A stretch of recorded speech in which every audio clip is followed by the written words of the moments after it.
shockwaves radiated out.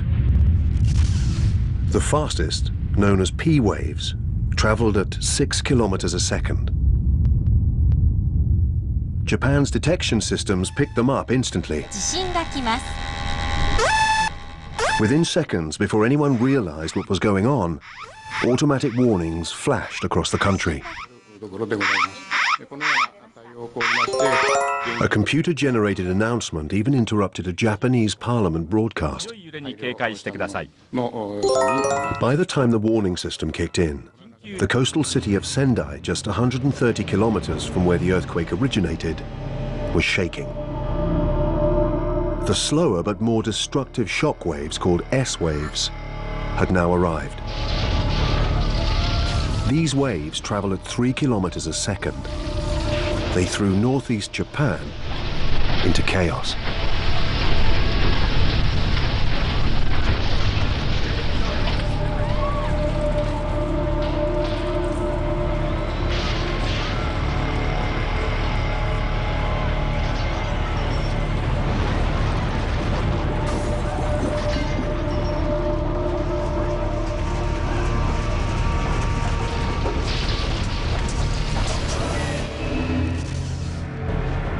As the shock waves raced outward, 150 kilometers southwest of the epicenter, they slammed past Fukushima Daiichi, an aging nuclear power station housing 6 reactors and generating 4.5 gigawatts of electricity for the local grid.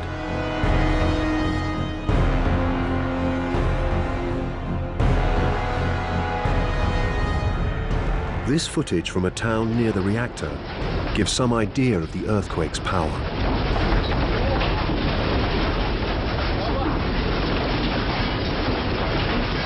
Japan's warning system had automatically shut down the reactors. Cooling them would take time. When you think shutdown, you think, the danger's gone because it's shut down. But the reactor core was still extremely hot. You know, if you have a pan in the oven and you shut the oven off, that oven continues to heat inside even after you've turned it off. After shutdown, emergency diesel generators kicked in to pump coolant through the reactor cores. Fukushima survived the earthquake intact, but there was one big problem. It stands just meters from the sea.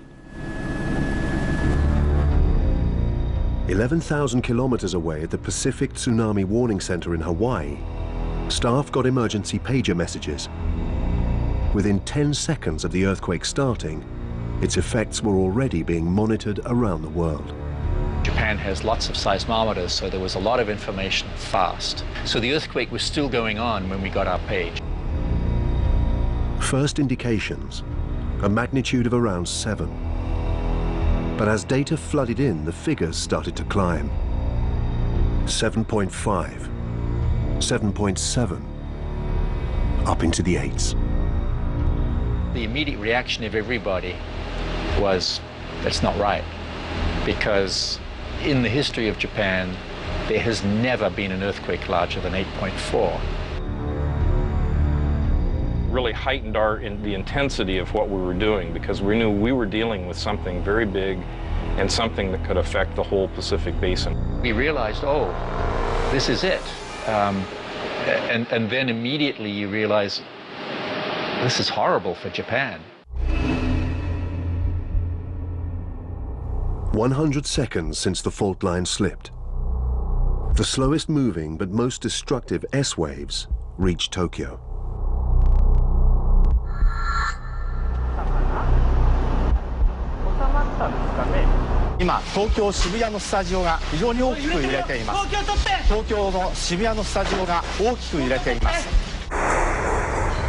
With 60 seconds warning, Tokyo was already braced.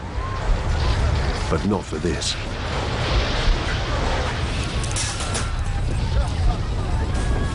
The quake lasted an unprecedented 5 minutes.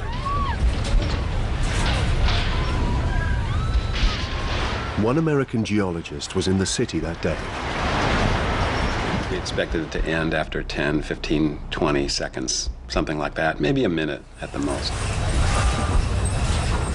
About minute 3 or 4, we were just all kind of astonished that it just kept going and going and going. What is different about a big earthquake is that it begins, but it doesn't stop.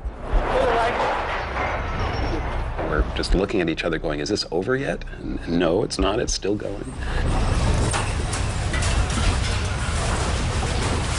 It was kind of a growing realization that it was just getting bigger and bigger and bigger, and it had to be fairly close.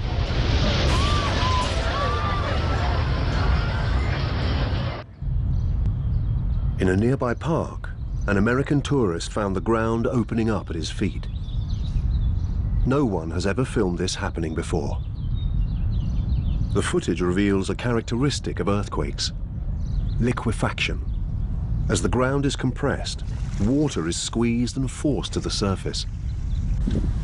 Okay, we have earthquake right now, and this is actually moving.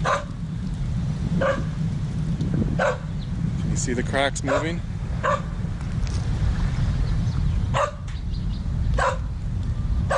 That crack was not there. The crack is getting bigger and smaller, going back and forth. And there is water coming up all over in the park right now. This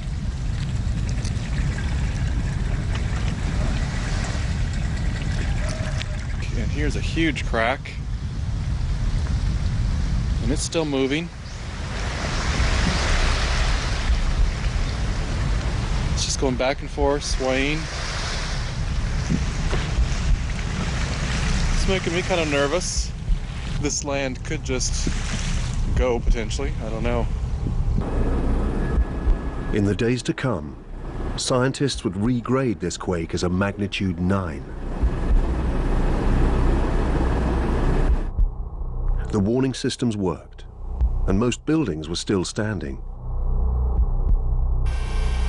But even before the quake had finished, everyone in Japan knew worse was to come. There were only minutes before a tsunami would arrive.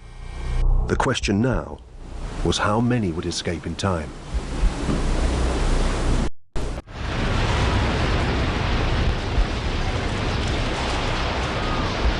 On March the 11th, 2011, the billions Tokyo had invested in quake-proof engineering and early warning systems proved their worth. They saved the city's structures and its people. Then, the tsunami struck.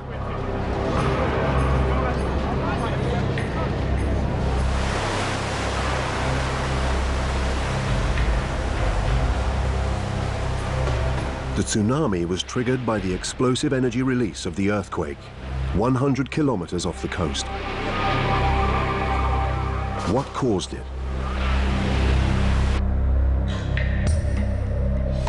Over centuries, the Japanese side of the tectonic fault line had been compressed and dragged downwards by the Pacific plate driving beneath it. The whole upper plate behaves just basically like a rubber block. It just compresses, and like a spring like this, and when the earthquake happens, it springs back. The sudden upward flip of such a huge slab of rock lifted a 6-kilometer deep mass of water upwards to the surface of the sea. As it collapsed back, immense waves raced out across the ocean. Not like normal sea waves, more like shock waves from an explosion. Just a meter high, but over 100 kilometers from front to back, and traveling at terrifying speed.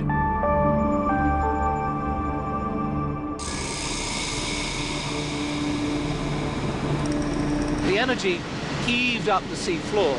That displaced vast amount of water that we can see, made it its way on land, it made its way off around the Pacific.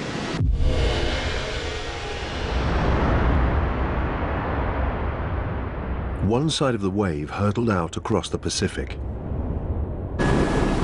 The other side raced towards the coast of Japan. Tsunamis travel very fast at a speed that depends on the water depth. And because in the deep ocean, tsunami travels very fast, reaching at times the speed of a jet aircraft. At over 800 kilometers per hour, the wave took just minutes to reach the coast. Here, the shallower sea floor slowed down the front of the wave. The wave's fast-moving rear was still racing in. It began to catch up with the front. The increasing pressure pushed the seawater up into a rising swell.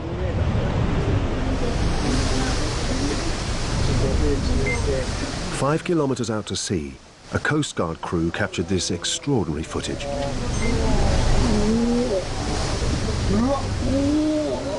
The tsunami rearing up as the water beneath it grew shallower. Then, when they crested the first wave, a second loomed behind. The swell became a breaking wave as the rear of the wave continues to pile in, sucking in the sea ahead of it. The very first thing that seems to have happened is that the sea left the land, and some of the footage we've seen shows a huge shoreline being exposed, and then the tsunami built up offshore, and the dynamics of the wave carried it inland. Probably a cubic kilometer of water just splashed landward and kept going until it ran out of steam. These remarkable pictures caught the moment when the sea pulled back as the first wave roared in. The tsunami had arrived. The wave's effect was strangely unpredictable. At first glance, it seemed there was no discernible pattern to where it struck and when. First came Ofunato in the north. Then Sendai to the south. And Miyako in the north again.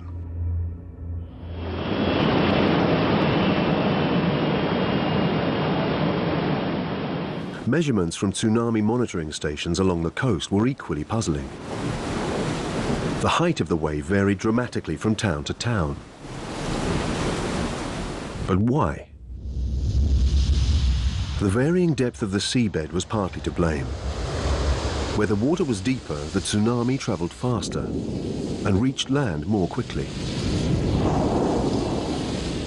Another factor is the complex detail of cliffs, bays, and inlets along the shoreline. It boils down to how the wave is focused and defocused by the geography or the topography of the coastline itself. This is Ofunato, where the wave hit first. Deep water off the coast offered little resistance to the wave.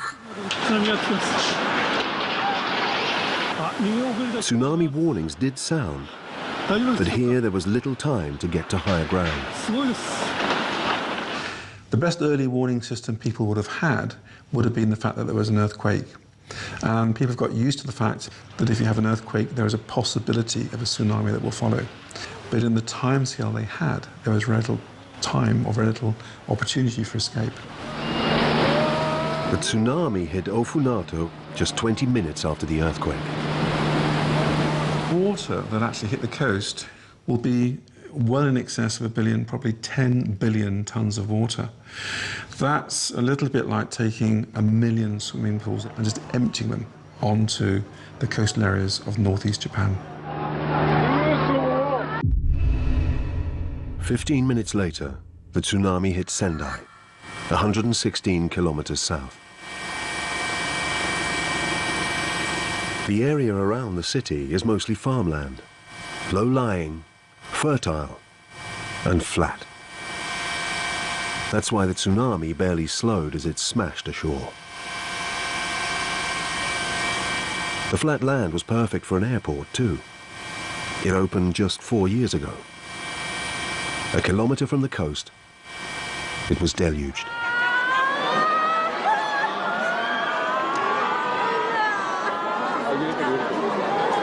It hits very low-lying areas. There's nothing to stop it moving inland. And so it can move inland 6-7 kilometers without being impeded. because there's not much to slow it down, and because the wavelength of the tsunami is so big, it's not going to stop until it reaches something, reaches some sort of high ground, and it'll just keep on coming.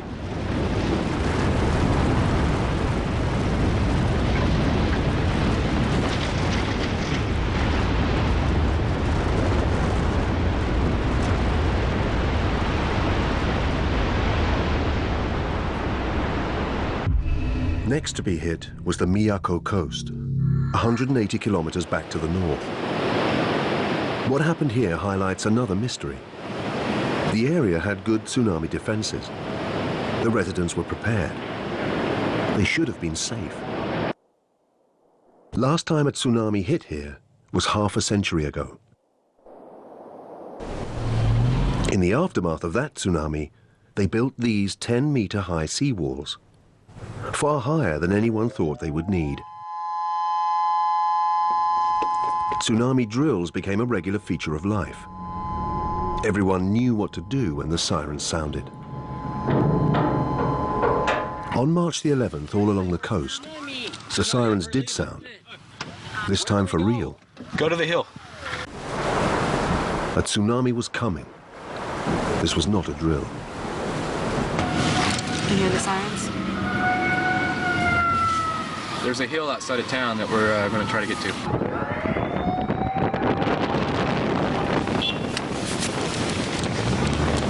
Well, it's a precautionary measure, but I mean, you know, you never know. This town has a lot of history with tsunamis and a lot of death from it, so they're taking it pretty seriously, obviously. The warning saved the lives of some. This footage captures the moments after the sirens sounded. Here it comes!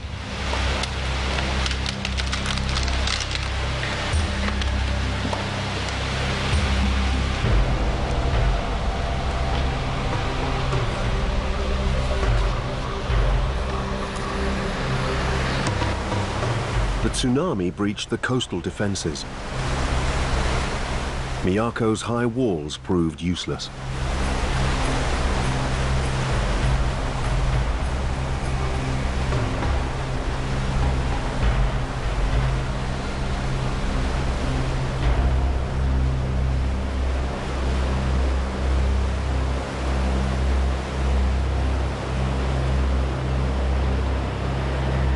Countless people died here.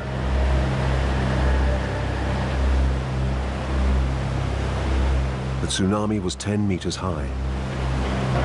Why did their 10-meter high walls fail to stop it?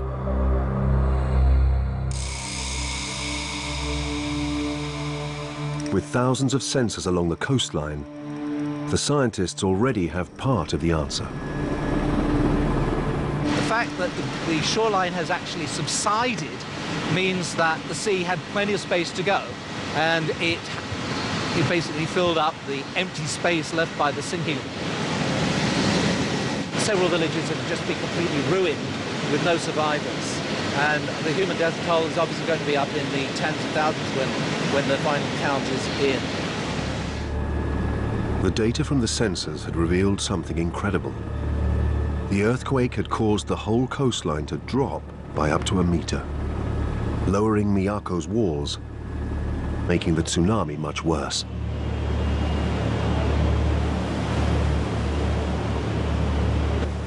All along the coast, subsidence put towns in danger.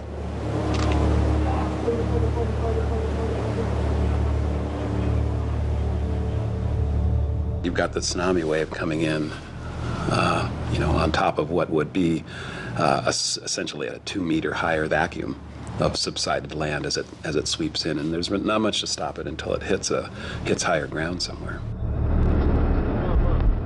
But most at risk was the shut-down nuclear power plant of Fukushima.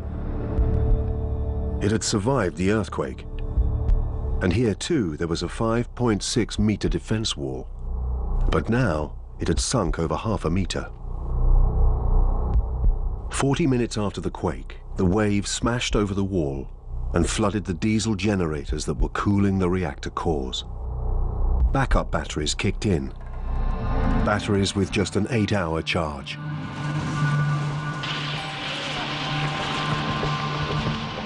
With thousands already confirmed dead,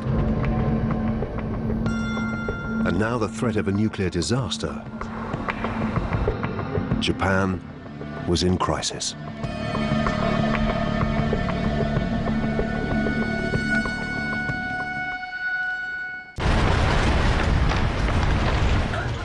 At 2:46 on Friday the 11th of March, Japan experienced its most powerful earthquake for 1,000 years. A magnitude 9 quake shattered the land. Then a huge tsunami engulfed it.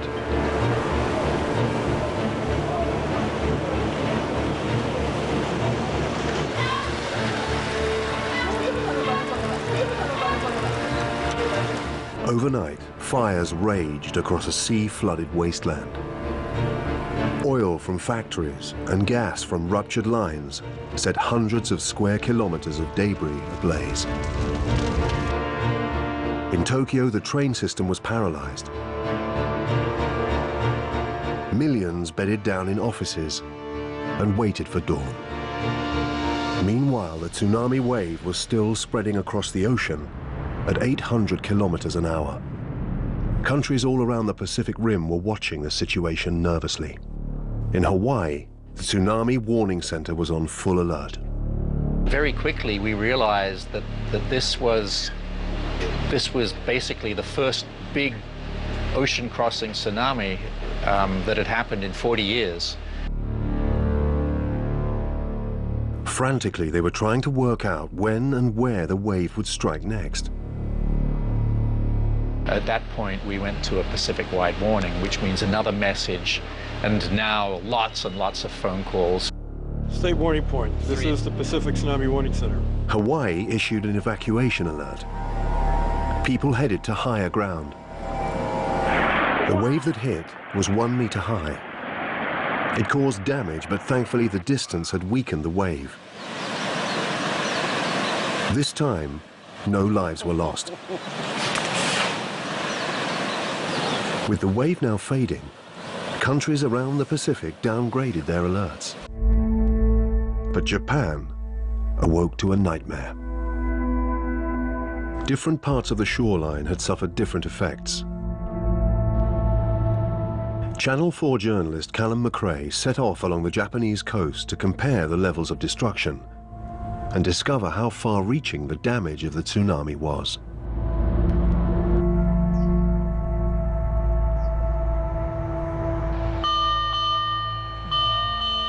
He was the first journalist to reach the isolated mountain community of Kahoku.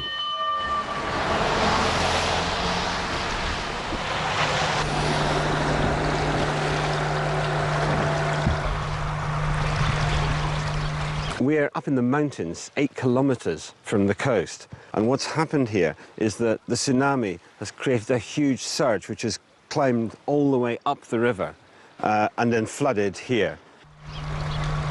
Amazingly, this lake of seawater is meters above sea level. この裏にね、川があるんですよ。排水堀ってね。それで、通常はね、ほとんど水がないくらいなんですよ。通常は。ところが、津波後ね、1波目は来なかったけど、2波目あたりからやっぱり登り始めて、ね、夜のうちに登ったんだね。そして夜のうちに登ってきてね、知らないっているうちにもうここに水に乗っていたわけですよ。次の日からね。それからずっと引かないでそのままなってんだね。もう私たちも先代からここに住んでいないともうないの。私だけでも70年なんだけど、こういうこと初めて。70年以上なんだけどね。初めてだね、こういうこと。The locals here fear that as the waters recede, it will expose bodies swept all the way up from the coast. Traveling north, at first the town of Ofanatu seemed untouched. Look over there, those houses look undamaged. They've got power and everything here. It's just so strange. Closer to the shore, it was a different story.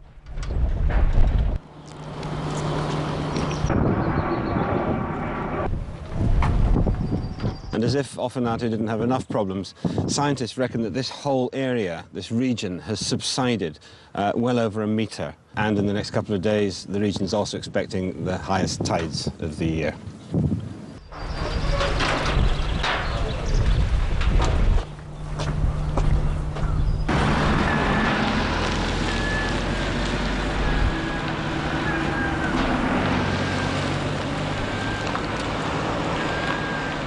The sea is some 500 metres down there, and yet up here we have this. It's a remarkable sight by any standards, a huge tug which has been brought all the way up here by the tsunami. And what's remarkable about it, or what's even more remarkable about it, is that what it says about the size of the tsunami. Because the Japan Meteorological Center have just produced provisional estimates saying that the tsunami that hit this region was about 3.5 metres high. Now we're 7-8 metres above sea level here, and even given the surge, the fact that it could bring that all the way up here does suggest that the tsunami here was a lot higher than 3.5 metres. Even amidst such chaos, this seems strange. Boats, trucks and cars were dumped on top of buildings, much higher than the recorded height of the wave. And that happens because as the water's pushing through restricted areas like the streets of towns and villages, it's being effectively funneled. And the water's got to go somewhere, and so it goes up as it's squeezed and funneled and pushes material, pushes cars onto roofs, sometimes as high as 50 feet. So in areas, the impact of this will be even greater, particularly where you get narrow streets. Once the wave starts to pick up part of a town, the warehouses along the dock, the debris and all that, then it becomes more like a glacier. You know, it's a moving wall of debris, and the more mass it has, the more power it has as it comes in. It doesn't really look like water beyond some point. It looks like the entire town is flowing in, and it is. So all the mass of all the buildings, cars, refrigerators, and everything that's in that wall, it's essentially a debris glacier at that point, and it just keeps coming in. This is Minami Sanriku, a town that was wiped off the map.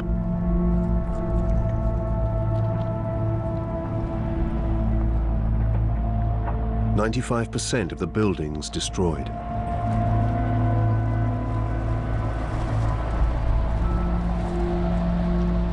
Over 10,000 people, half the population missing.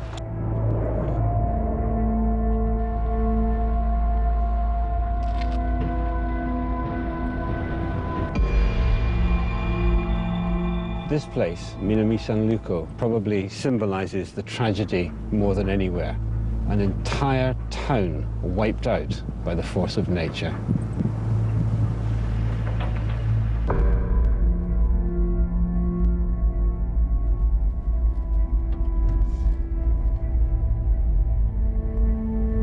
It's almost difficult to imagine one's thoughts as one sees this coming towards you. And as it hits the coast, it's then picking up all the debris, it's picking up buildings, cars and things, and you then end up with this sort of really quite horrific mass moving through towns, villages, across fields, causing complete destruction. I mean, it would be bad enough if it was only water, but because it's full of cars and you can't swim against it or flow with it or do anything, you're just like in front of a bulldozer of moving the entire town.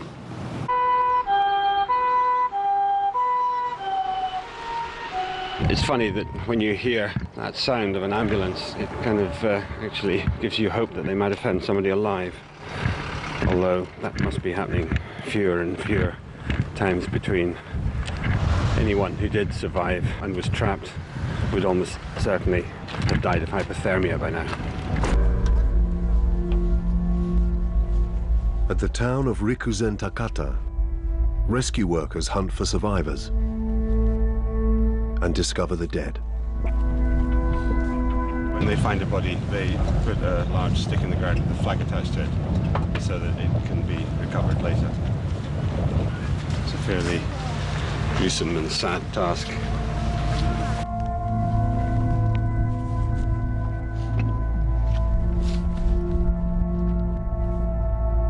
In fact, they're not just collecting bodies, they're also collecting personal mementos as well, which they find. And like this.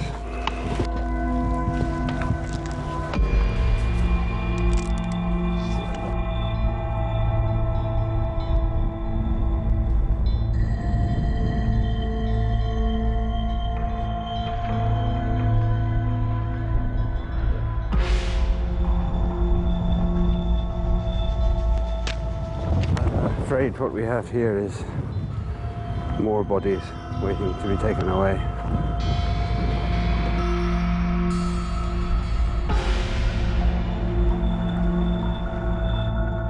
Even now, the tsunami was not finished with Japan. Back at the Fukushima power plant, what started as a failed generator was fast becoming the biggest nuclear crisis since Chernobyl. We'll keep the windows closed and I'll put on a mask.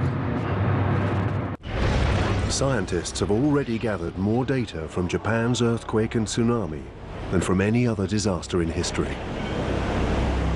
As Professor Roger Billam returns to Tokyo from his aerial survey, the city's vulnerability becomes all too clear. There are 30 million people within about 2 meters of sea level, and a tsunami here, of course, would be absolutely devastating. Suddenly, a problem. We had a big earthquake just now, so... Really? Yeah. We've just learned from the ground that there was an earthquake that damaged the heliport. They're checking for damage right now. We don't know how big the earthquake was, but it was obviously a very nearby aftershock. A massive aftershock has hit Tokyo, magnitude 6.2. In the week that followed the main quake, there were over 500 aftershocks along the fault. This is the actual data from seismometers around Japan. The larger the circle, the bigger the aftershock. The shaking is now stopped, so I'll just continue landing. Finally, Billam's helicopter is given the all-clear to land. Even at the heliport in Tokyo, the damage is plain to see. I noticed that the tarmac here, which should be beautifully dark everywhere, in fact stained white in places, and you can see that in fact sand has come out of this crack, and there's another one over there, another one over there. We're very close to the shoreline, and the lurching motion of the ground during the earthquake has caused the subsurface liquefied sands to come belching out on the top. Precisely the same phenomenon, liquefaction, that was filmed during the earthquake.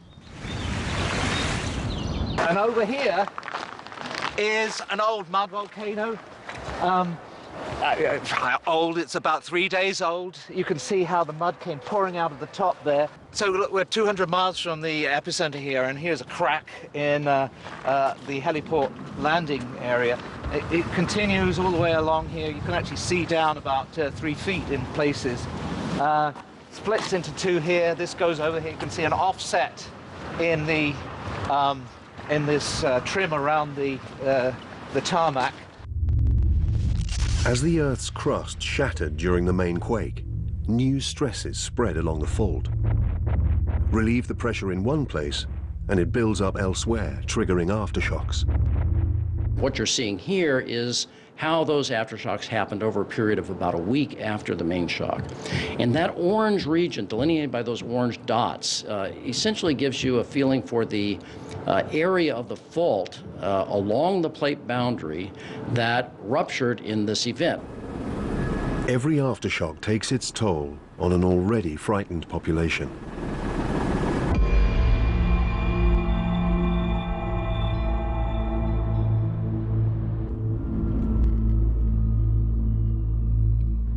Journalist Callum McRae has been moved by the plight of the people here. In the regional capital of Sendai, the temporary shelters are full.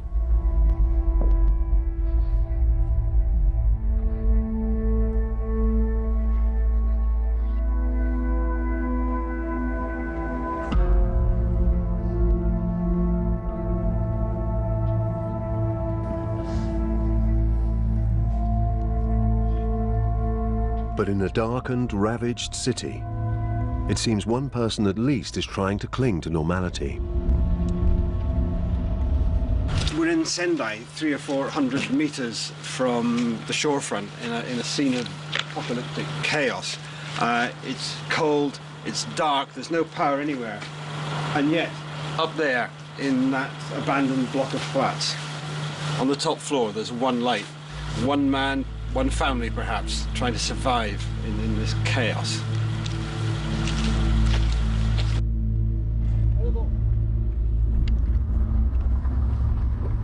The following day on the road back to Tokyo, the arterial road that connects the north and south is empty. A reminder of the damage this disaster has done and is still doing.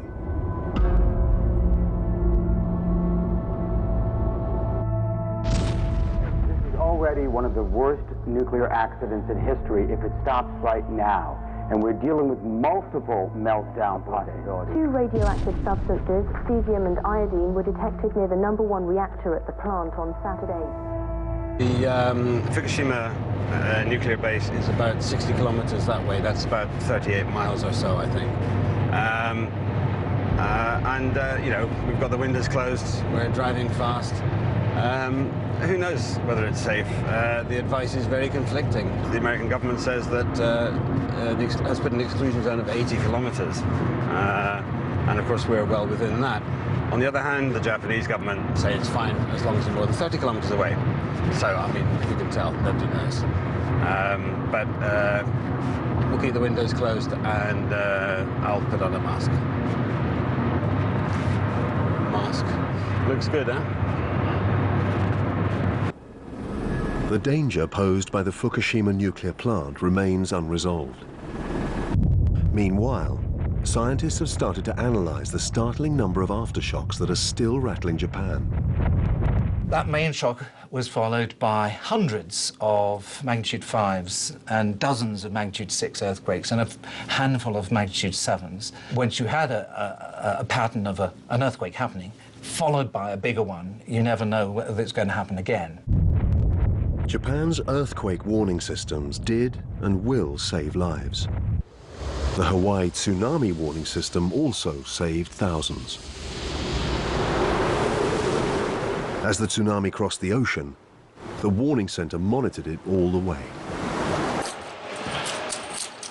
Here it is here.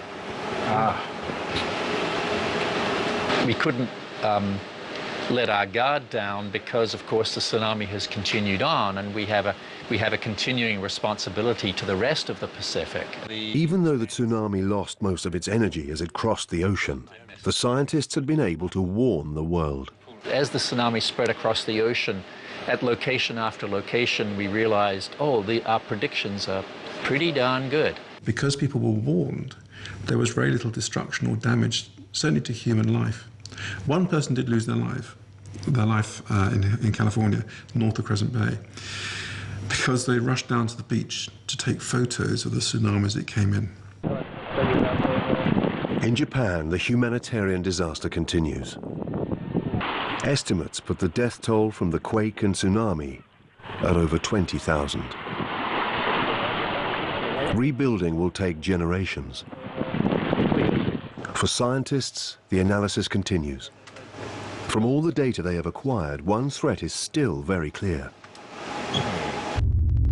Experts have warned of a large quake and tsunami off the coast near Tokyo for years. The fault lines under the ocean to the south of Tokyo are dangerously stressed. But this time, the earthquake happened in the north. What's been expected is slip of the Philippine plate relative to the north of the Eurasian plate. And what has actually occurred is slip of the Pacific plate relative to the Eurasian plate. Sometimes a great earthquake will cause the next patch of the plate boundary to slip. So all eyes are on what's happening, how this earthquake has stressed the neighboring part of the plate boundary. You've got to understand this whole region is in a very high state of stress and it's ready to go. And they've been expected to go any minute. So this recent earthquake is going to have brought that closer. The question is how much closer?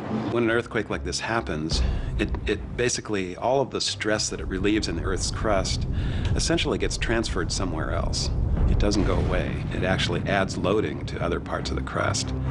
The densest areas of population survived largely unscathed.